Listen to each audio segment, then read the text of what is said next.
So here's a question for you. Would you benefit from ongoing support to improve your sales conversations and ultimately close more business?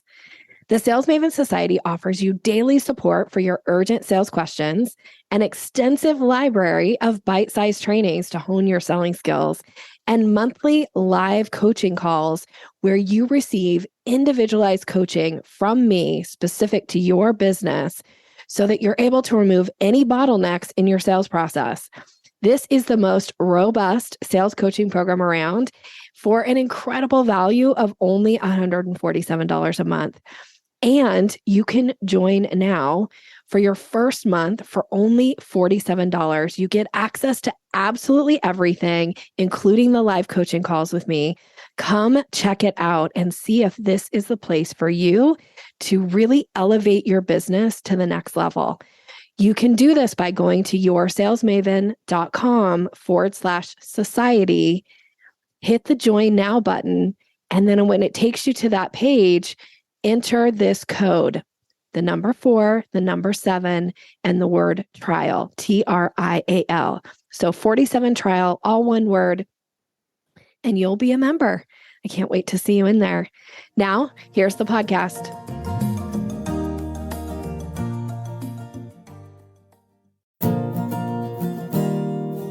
Do sales conversations make you feel awkward or pushy? It's time to ditch the outdated salesy strategies. Your guide, Nikki Roush, will show you how to combine kindness with selling skills to meet your prospects where they are, and in the process, how to up-level your influence and income. Learn how to earn business easily and effortlessly. Here's Nikki. Welcome, and thank you for listening to the Sales Maven Show. I'm your host, Nikki Roush. Today's episode is part of the Mastering Excellence series. This comes from my background in neurolinguistic programming, where we learn that there is a structure to excellence. And when you can apply that same structure to a particular area of your business or life where somebody is getting exceptional results, you can then also get results for you. So that is where we're going today. I'm super excited to dive into this particular topic because we're going to be talking about how to master your emotions. And those are one of those things that comes up a lot in sales. And I have an expert here to tell you a little bit about that and talk about it. So let me tell you who is here with us. My friend Brad is here. This is Brad Bizjack. He is a personal development expert, podcast host, and multi-7-figure CEO with over 10 years of coaching experience. His mission is to help people come alive to their limitless possibilities and finally create the success and freedom they deserve. Brad is happily married to his beautiful wife, Denise. They live in Western Illinois and have a little girl named Lillian and a dog named Oliver. Brad, welcome to the show, friend. Thank you for having me, my friend. I'm so excited to be here and add value to your listeners. It's going to be great. I'm so excited to have you. You are somebody who I've been wanting to get on the podcast for quite some time. To give some context to the listeners, I always like to share how we first got connected, and we've known each other now for a couple of years. We were in a Luminary Leadership Incubator program back in 2021. Was that right? So. Yeah, so a couple of years ago. And Brad was a fellow participant in the program. And in our last, I think it was our last retreat for the program, you got up and gave a presentation to our group, and you were talking about what it means to really be a CEO in your business. And it was such an impactful presentation. And I remember just being so enamored and blown away by the way that you phrase things and the way that you kind of put hold a space in a room for people. And I just really appreciate that about you. Wow. Well, thank you. You put a big smile on my face and make me blush at the beginning of the show. There we go.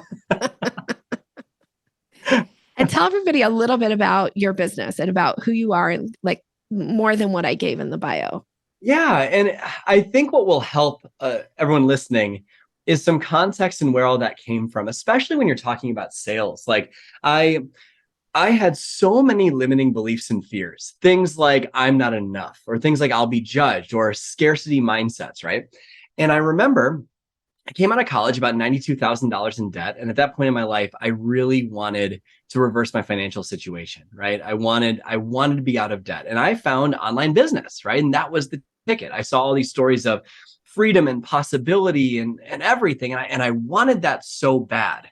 And I wanted to be able to create this amazing success. But if I'm being totally honest, what I really wanted at that stage of my life was to be the breaking point of mediocrity in my family history.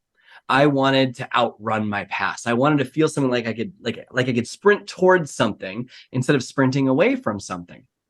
And so the challenge was in business, whatever I tried didn't work, right? I would have the right strategies. I'd have the right scripts or right invite techniques or prospecting, whatever it is. And I would listen to books, listen to podcasts. And for some reason, it wasn't working for me, but it worked for everyone else. I would start to get in my head, am I not destined to succeed? It's easier for other people, must be nice for them. And I started to go down this rabbit hole where their success meant my failure. And I would start to feel on the inside like it was almost like I created the story of a lack of possibility. And I would use positivity as a coping mechanism for my own insecurities. And I would start to get in my head. And so my mentor at the time said, dude, you need a mindset coach because what you're doing right now, it ain't working. And I was like, but I'm $92,000 in debt. I can't afford a coach. But I looked around at all the people in my life that actually had what they wanted. And what was interesting is that all of them made decisions based on what they wanted instead of where they currently were. And so I maxed out my last credit card. I hired a coach on our very first call. She said something that transformed my life forever. I was telling her how I'm doing this stuff. It's not working. Why isn't it? And she goes, Brad, you're so attached to success that you're missing the whole point. You're under the impression that you shouldn't be where you are right now. You're looking at everything in your life through the lens of resentment and frustration. And to be honest, it's all about you. It's not about how you can serve. She said, if you really want to succeed, you need to rewire your mind away from these fears and doubts and limitations and towards this person that sees their existing situation as a gift.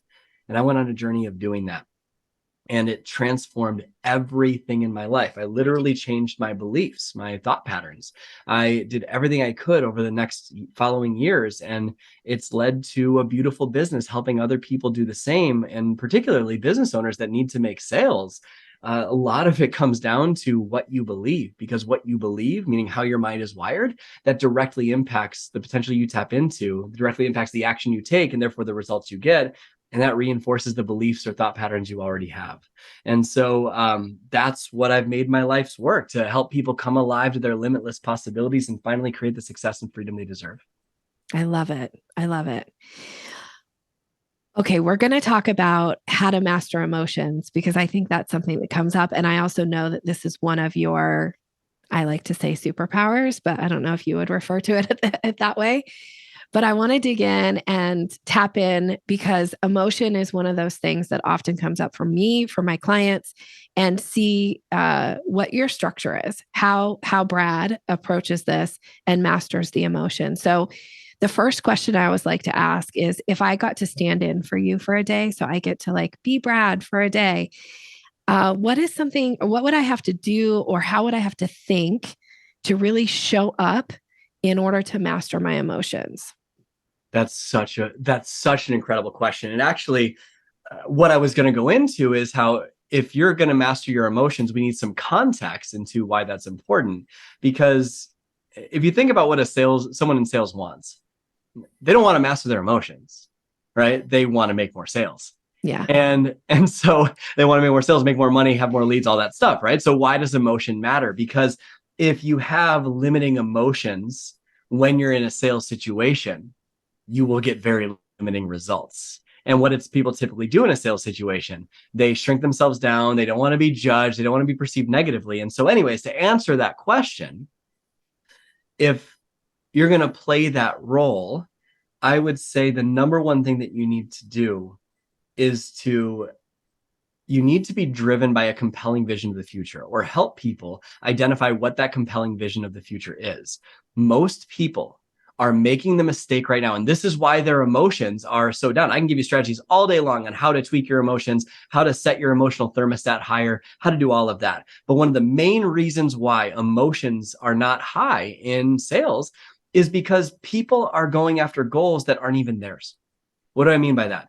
People will set a goal that's safe and realistic, which is why they're feeling unmotivated and not driven, right? You need a compelling vision of the future, or else you're forced to focus on the problems of the present.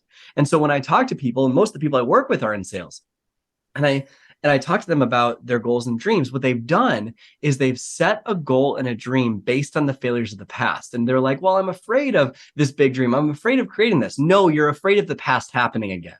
That's what you're afraid of. And so we need something massive, something that causes your butt to pucker a little bit, right? Something that gives you the passion sweats, something that makes you go, oh my gosh, right? That level of dream. And to share why that's so important, can I share a story about that real quick? Yeah. So this is about 4 or 5 years ago, maybe 4 years ago. Our business was doing $25,000 a month in sales. Pretty good, right? I would say that's great. It was fantastic. We were loving it. Yeah. And I was talking to a coach, and he said something really powerful. He was asking me about my goals, and I was like, John, I really think this year I can get a 20% increase in my sales. I can get to $30,000 a month if I really push. And he started laughing at me. And I was like, huh? Like, why are you laughing at me? He goes, why $30,000? And I was like, because I think that's a great goal. It's something I know I can do. And he goes, you're missing the whole freaking point, Brad. He said, you never set goals for the certainty of attainment. You set them to become a new person, a person that's capable of achieving those goals. He said, what actually excites you? What actually moves you? What makes your heart beat faster? What's something where you would literally have to change who you are and let go of all of this generational stuff in order to actually achieve it? And it just came out of me, $100,000 a month. And I got sweaty and excited. And John's like, now we're talking. But there was just one problem at that time. Janice, my wife, had just given birth to Lillian, and it was a very traumatic childbirth. Both of them almost died. They were in the hospital for a couple of weeks, all stuff like that. And then factor in newborn life, absolutely bananas. And I kept on remembering what John said. He said, you have to live in the feelings of those wishes. Because when you live in those feelings of those wishes, your energy and creativity skyrocket. And when your energy and creativity skyrocket, your emotions are higher. And when your emotions are higher, that's when you get the idea that changes your life. And so I kept doing that. And then one day, about a month or two later, I got this idea for a program that would be able to serve thousands of people at once. And I kid you not, no exaggeration, I'm not sharing this to impress anyone. It generated $5 million in sales the following couple of years. That would have never happened if I set a realistic, safe, attainable goal. It happened because I had the courage to set a dream about what I actually wanted. It would have taken me 16 years to do that at my current level. It took me 2.5.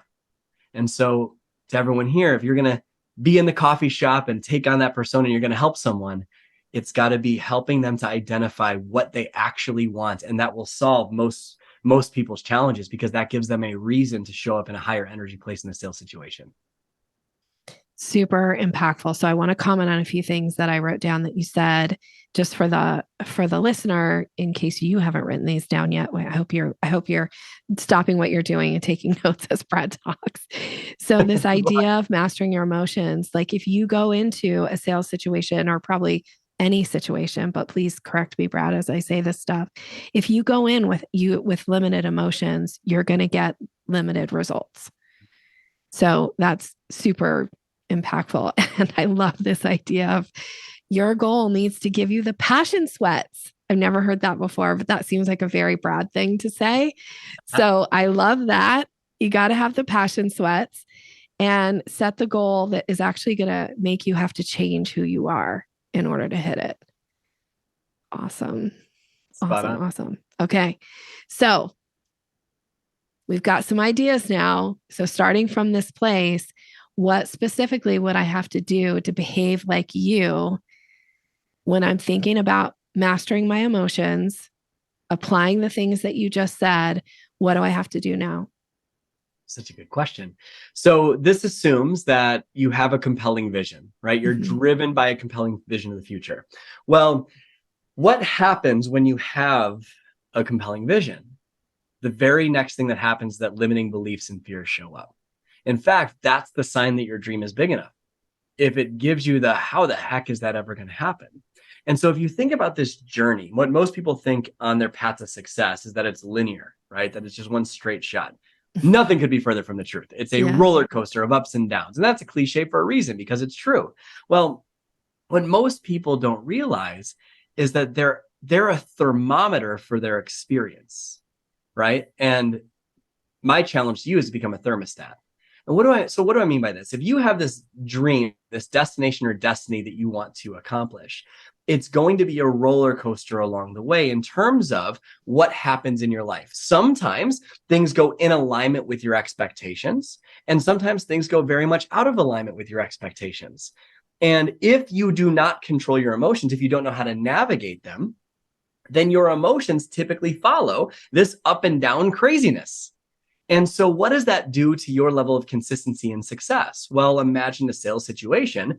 If your emotions are following your environment and it's not an environment that is favorable to sales, let's say your business is going down and it's not going well, and your emotions are driven by that because you think that your circumstances cause your emotions, then what happens? You show up in a sales situation with a lower emotional state, and it actually hurts your chances of making the sale, which makes your situation even worse. And like, if I think about when I go into a sales situation, my energy skyrockets. It goes way up. It's even more than it is right now. And I'm already pretty high energy, right? So what we want to do, if we're going to master this, I guess, first things first is showing the theory of it, but then going into, well, how do we actually do it, right? So the theory of this is, like I mentioned, most people are thermometers for what they're going through. If something's out of alignment, their emotions are right along with that. My challenge to you is to become a thermostat to where you can set the temperature of your emotions regardless of what's going on around you. Now, this does not mean you don't experience pain. It doesn't mean you don't experience anger or frustration. It means you don't stay there. And I'll give you some tools on how to do that in just a little bit. It means you don't stay there because pain in life is guaranteed. Suffering is your choice. Let me repeat that. Pain in life is guaranteed. Suffering is your choice. And so if you think about a thermostat, it's a really beautiful gadget. Let's say, well, every single person has an emotional home they go back to. Why? Because they find certainty there. They feel it's safe. And the human mind is a survival mechanism. It's not wired to make you successful. Its default setting is to make sure you survive. So at any moment in time, it's looking for what to protect you from, what could go wrong. And so it's looking for threats, right? Until you rewire it, until you change your belief systems. And so this thing is not wired to make you win the game of life. It's wired just to maintain. So if we think about a thermostat, let's say that you have a temperature set at 65. That's overwhelm, right? That's the default setting of most people. And so ask yourself, everyone listening, what is your temperature you typically go back to? If you notice and you pay attention to the people in your life, happy people tend to find something to get happy about, don't they? Angry people tend to find something to get pissed off about. Guilty people tend to find something to feel guilty about. Depressed people tend to find something to get depressed about. You will always go back to your emotional home because it's safe. And even though you don't like it, in a lot of situations you might not like it, even though you don't like that place, it's safe for you. And this survival brain will value certainty and safety over uncertainty every day. To the degree in which you're able to handle uncertainty, by the way, is the degree in which you'll be successful, right? That's how you succeed. To the degree in which you're able to handle uncertainty, that's the degree in which you will be successful. And so we have this emotional home we go back to. And so let's say that my thermostat is set to, let's say 65 degrees Fahrenheit. And let's say that's a metaphor for anxiety. Right? Anxiety is 65 degrees. Nothing wrong with anxiety, but let's just say that's what it is. Well, let's say that things get really cold outside. A metaphor for something depressing happens or something really tragic happens, and the temperature drops to 10 degrees. It's going to get really cold, but then because your thermostat is set to anxiety at 65, the furnace kicks on and it will heat your home back up just to where your emotional home is, to anxiety. And so you'll have some experience and it bounces back to what you are regulated at. And then something interesting happens on the other side of that. And this is where a lot of salespeople get themselves into trouble. When it's 100 degrees outside, which is in this metaphor, the ideal, right? If 100 is the cap, if the 100 is the best.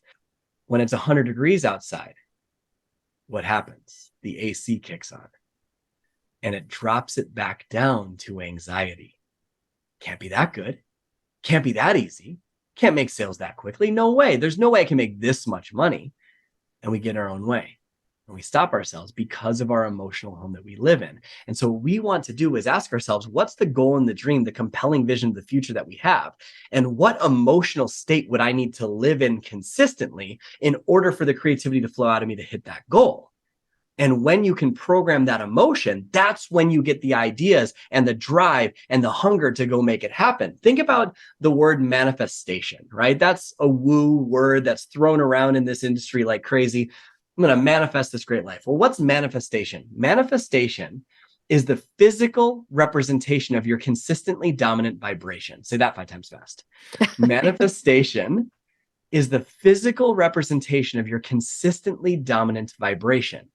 Your vibe attracts your tribe, right? Mm-hmm. So if your consistently dominant vibration is anxiety, you are literally going to manifest more problems and things to get anxious about into your life. Mm-hmm. If your consistently dominant energy is appreciation and joy and awe and excitement and love, it's going to change everything. And so your job is to figure out, how do you elevate your emotions to a place where the default setting doesn't mean we don't go down or up, where the default setting is in alignment with what you want the most. And so if we want to get super woo here, because I like bringing the spirituality side into this for a second. Yeah. Think about abundance, right? Abundance, everyone wants to be abundant. What does abundant mean? Abundance just means more. Right? Like abundant, there's more available. And so a lot of people think, well, once I make more money, then I'll be abundant. That's BS. No, you won't, right? You will never get beyond scarcity. You have to start beyond scarcity.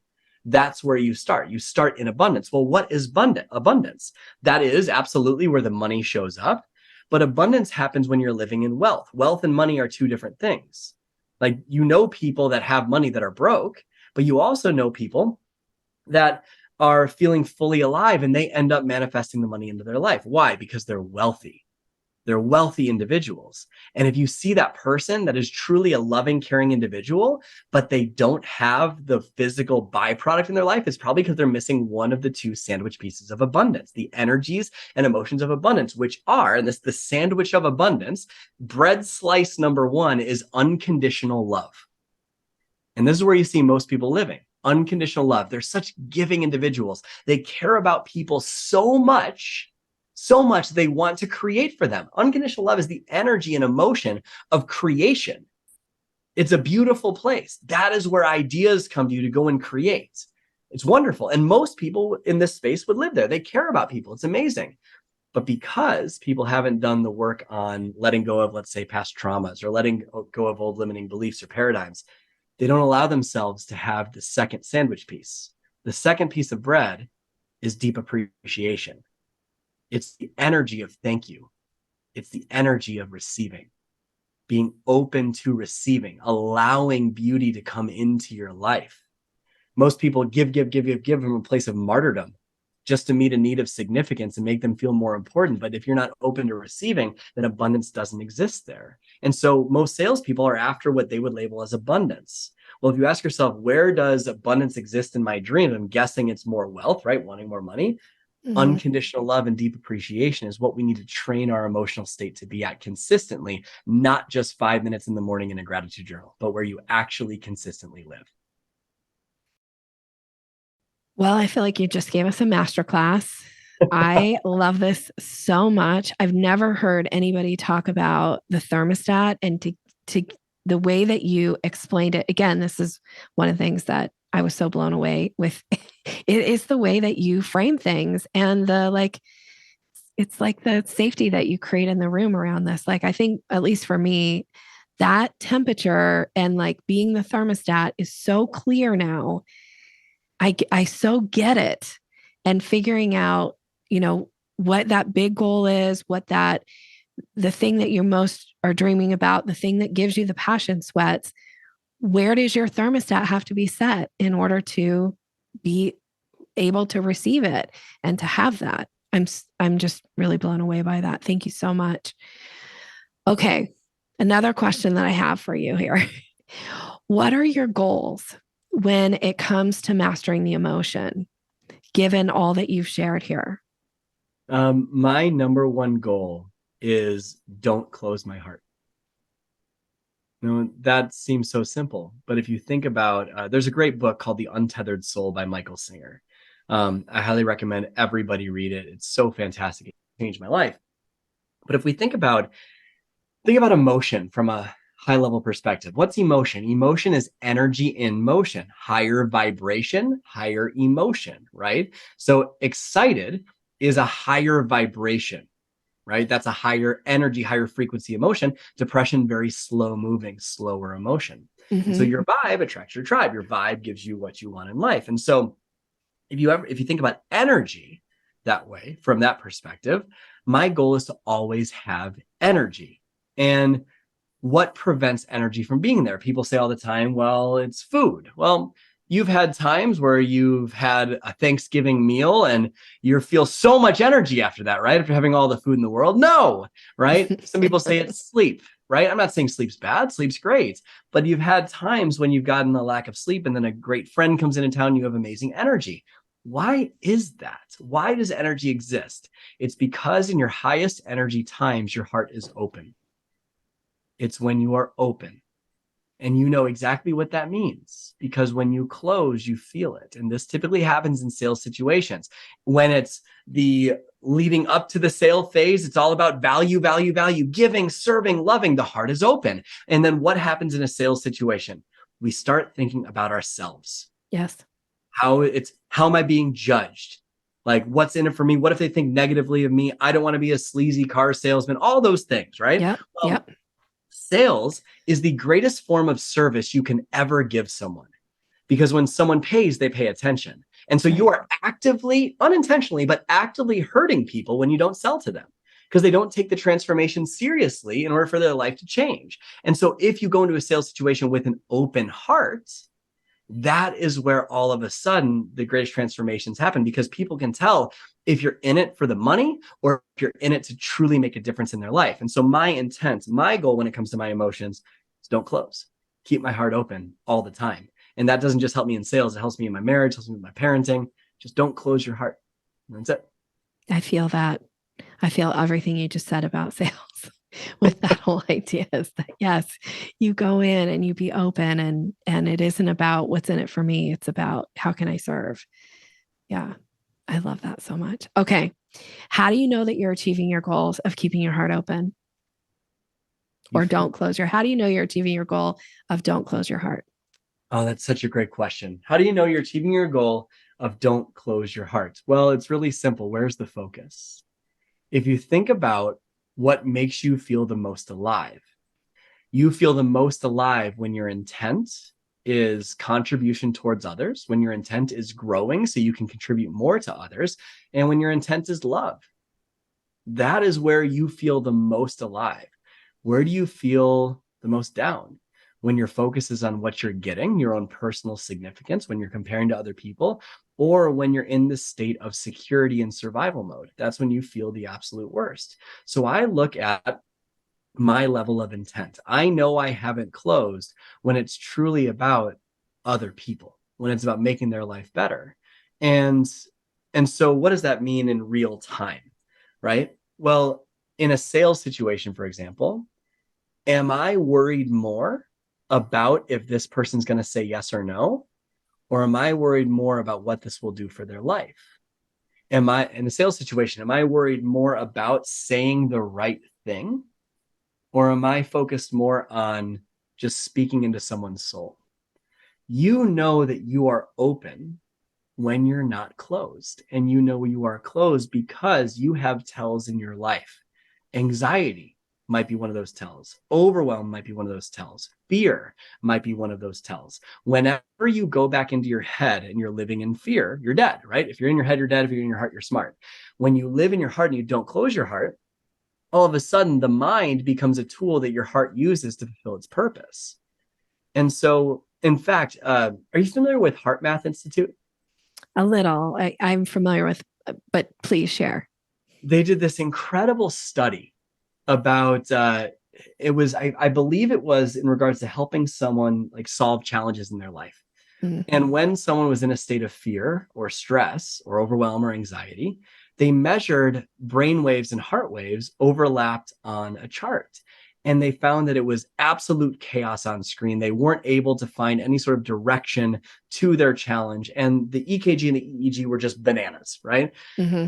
But when someone got into a deep state of appreciation, which is one of the fastest ways to open your heart, is feeling deeply grateful, which, by the way, is right there with abundance, the mindset of receiving, the energy of receiving, the thank you emotion, right? They got into this state and they measured the EKG and the EEG on the chart overlapped. And it was amazing. The EKG and the EEG were perfectly aligned and smooth. And the heart and the brain started working together as one. And people were able to find direction to their most challenging times almost in an instant because they were aligned with their heart. And so ask yourself, a great way to identify this within yourself, I'm trying to find something tactical that someone can use, is to ask yourself, where do you go under stress? What emotion do you go to under stress? And that's how you know if your heart is closed. Where do you go when you're deeply in love? Where do you go when you're truly in service? That's how you know if your heart's open. Nikki's taking notes. I really am. I'm like, my brain is just going a million miles a minute. Like, I have so many questions, Brad, but we're going to stay on track here. Okay. We can talk all day, can't we? For sure. Okay, so here's my question, and I just really want to hear what you say to this. So we've gone through these steps of how to master your emotions and all the things that go into it. And you've given us so many brilliant, beautiful things, I think, that people can take in, think about, decide what to do with. The 2 slices of bread I really loved. And to be able to ask yourself, where's your focus? And what do you do under stress? And where do you go under stress? And where do you go when you're in a deep state of love and appreciation and all of these things? So my last question for you before we move into the last part of this is, how do you know when to stop? Stop what? I really want to just hear what comes to mind for you with that. How do you know when to stop? Abundance doesn't have the word stop in it. Okay. I think I think if when someone's in a state of anxiety, can I talk about emotions like anxiety for just a moment? Please do. Okay? And there's a reason for this, that I'm bringing this up, because when someone's in a state of anxiety or overwhelm or fear or doubt or worry or depression or perfection or whatever it is, procrastination, that's when stop shows up. I don't want this anymore. I want this to stop. But when you're in love, and when you're in service and you're growing, you feel fully alive. Like there is no limit, right? And maybe one of the stages of growth is, well, right now is a time where I'm going to focus more on my family. And that's okay too.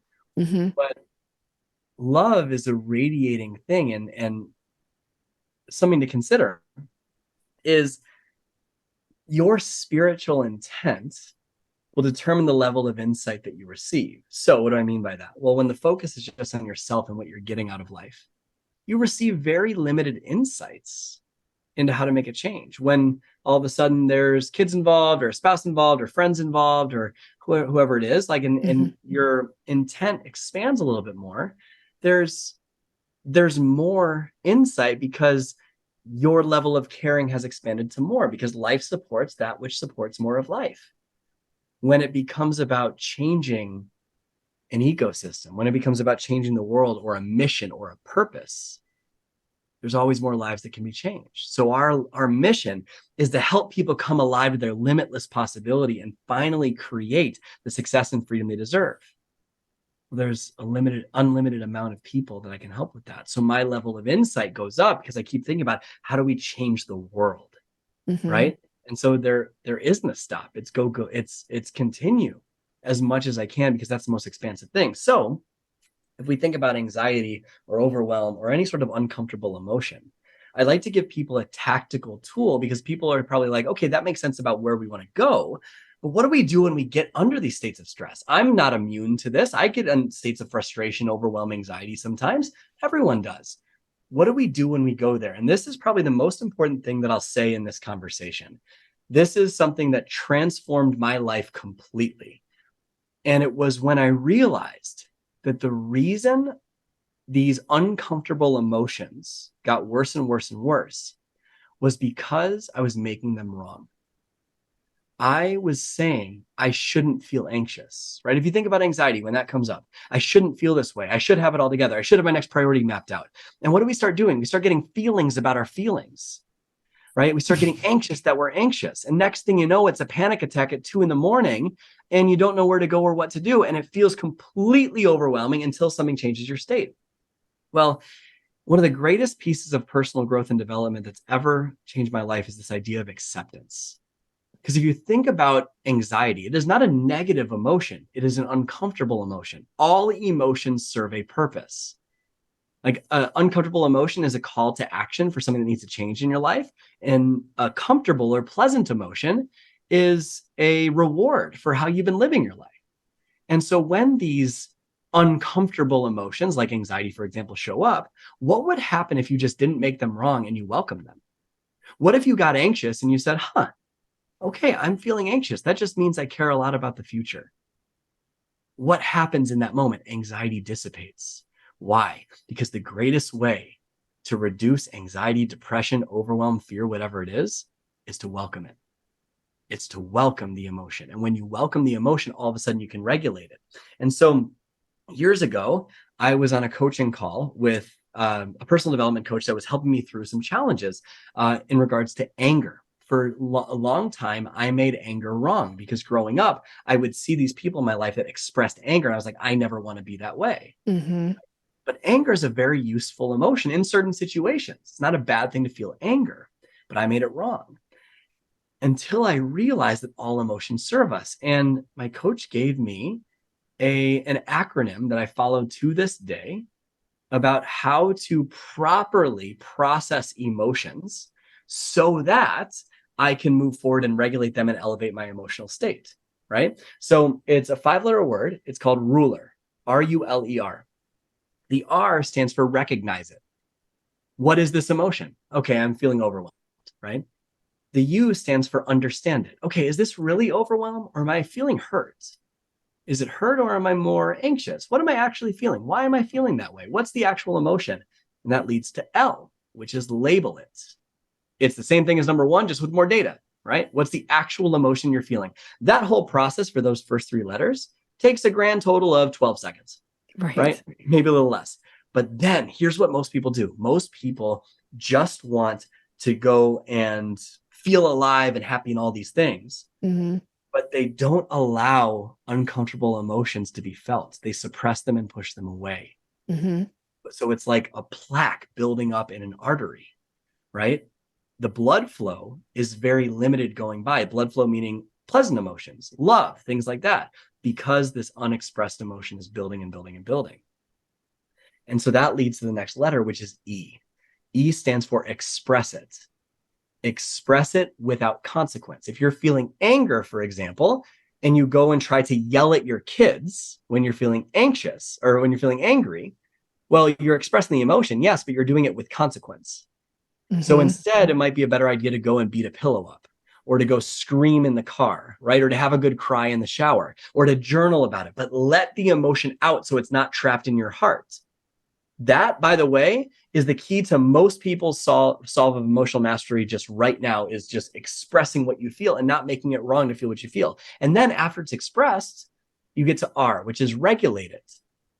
Then choose the empowering emotion or focus or state or whatever it is to align you with your goals and dreams. Because like I said, pain is guaranteed, suffering is your choice.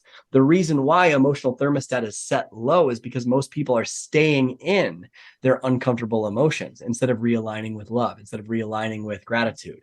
And so instead of denying uncomfortable emotions, welcome them, express them, and then regulate them. And then you will find that it's so much easier to never stop. Again, that was so impactful from this place of, the topic that we started about mastering your emotions. Super empowering to hear you say this idea of like emotions or, how you're feeling. There's nothing wrong with it. And we do tend to assign blame. I literally just took this sticky down. I had it attached to my computer. A friend said to me, Nikki, your only problem is that you think how you're feeling is the problem. And I was like, yeah, I'm going to write that down. Woo! Like, and so it was like what you just said. Of course, you said it so brilliantly.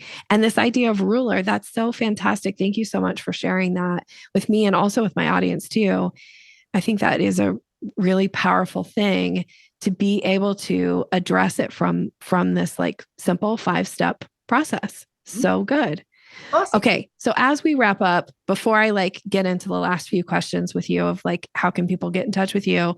Is there anything we haven't talked about or anything that you feel you really want to express around this idea of mastering your emotions?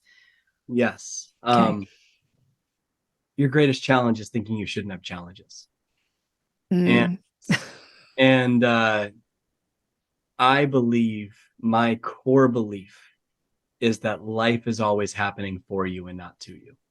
Always. Even in the times where it seems it's the other way, it is happening for you. Because if you look back at your life, there are things in your life that have been extremely painful and you would never want to experience them again, but you're so glad you went through them. Life is always rigged in your favor, always set up for you to win it. And so when we say, I want this goal, this dream, this compelling vision, right? I mentioned this earlier. God, the universe, infinite intelligence, whatever you believe in, will say, all right, like that's a great goal. Let me give you some growth opportunities so you can become the person that's capable of achieving that goal. And we're expecting it to be a linear straight shot to the top. But instead, what you're given are what we label as problems. And most people meet their need for significance by just having significant problems. They blame, they assign meaning, all these things. But have you ever considered that problems are just the gifts that you grow from, wrapped in pain, so that you actually pay attention? And that problem will get louder and louder and louder until you listen to the message that you're meant to hear so that you can grow, right? Life is going to start dusting you with little feathers of things that need to change. But because of the ego, we say, no, I don't want to listen to that. I don't have time for that right now. It keeps dusting with feathers. Then life's like, all right, I want to give you the best life possible. So I'm going to make sure you pay attention to this. And life will then write a note and wrap it around a brick and throw it through your living room window, and glass shatters everywhere. And what most people do is they look at all the glass and they say that shouldn't have happened. And they look around at all the other people in the neighborhood and say their windows are intact. It must be easier for them. You don't understand what's going on with me. Someone threw a brick through my window. The lesson's sitting right there in your living room. You're just not looking for it because you're making your problem wrong.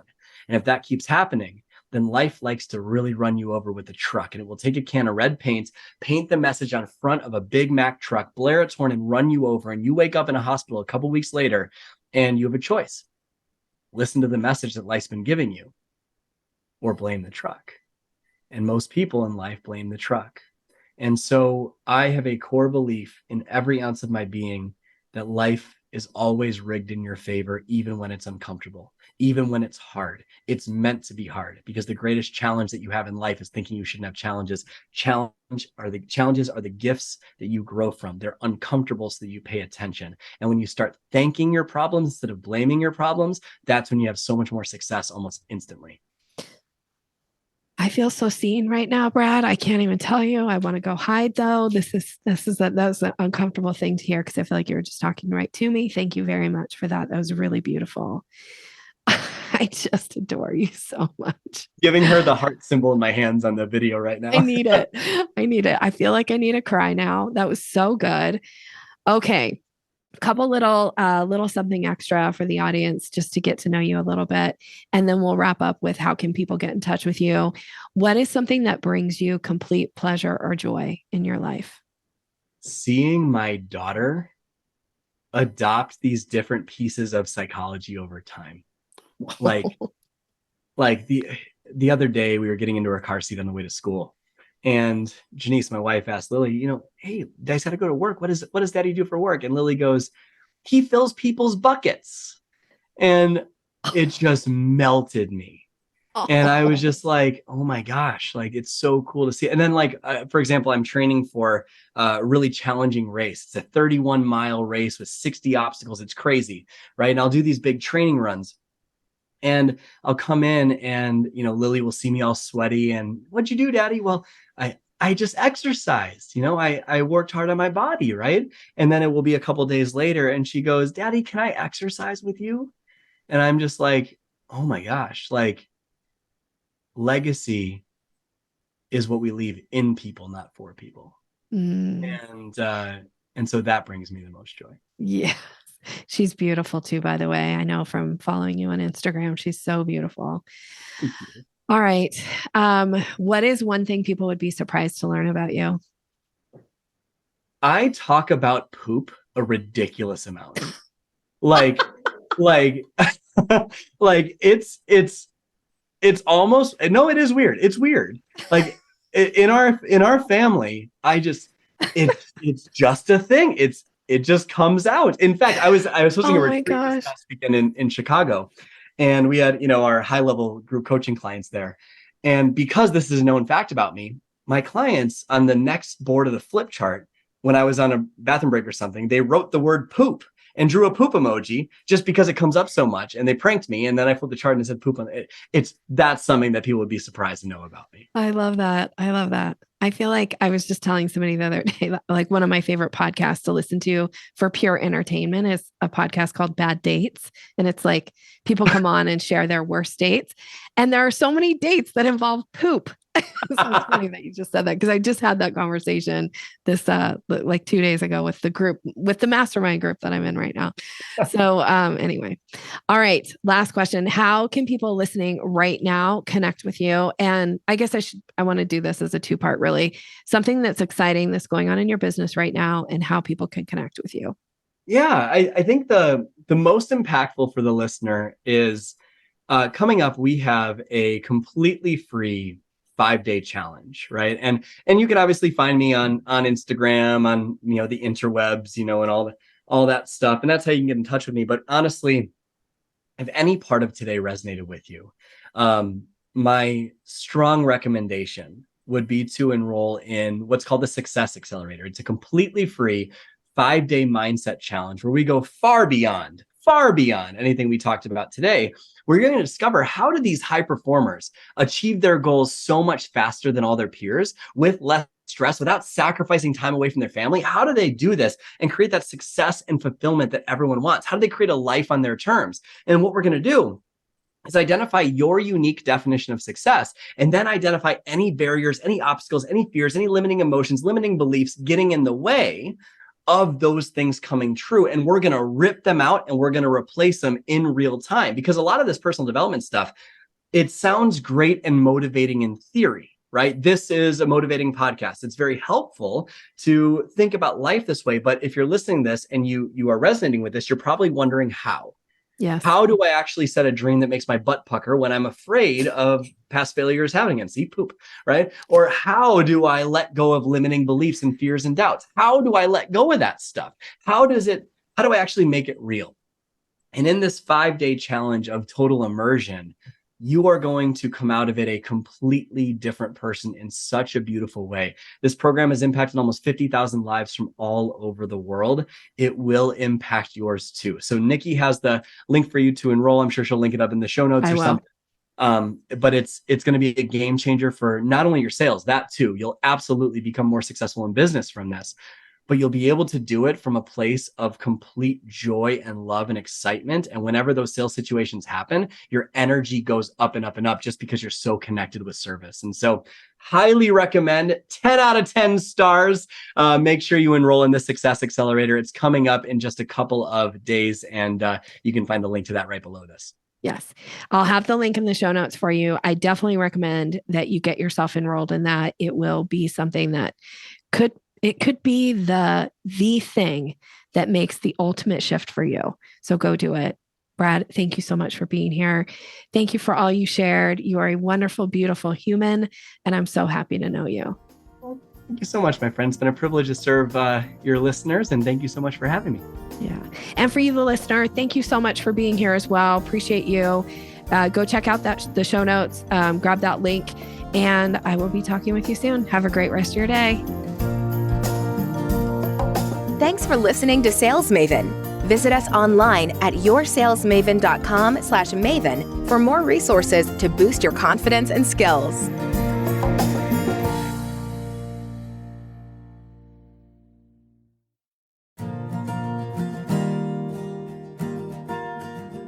Are you ready to increase your confidence in your sales conversations? I have a gift for you that is going to show you exactly how to do that. It is my Closing the Sale ebook. It's all about leveling up your confidence, giving you language to use, how to seamlessly move somebody through the sales process. And you can get it right now by going to yoursalesmaven.com/Maven. Go grab it.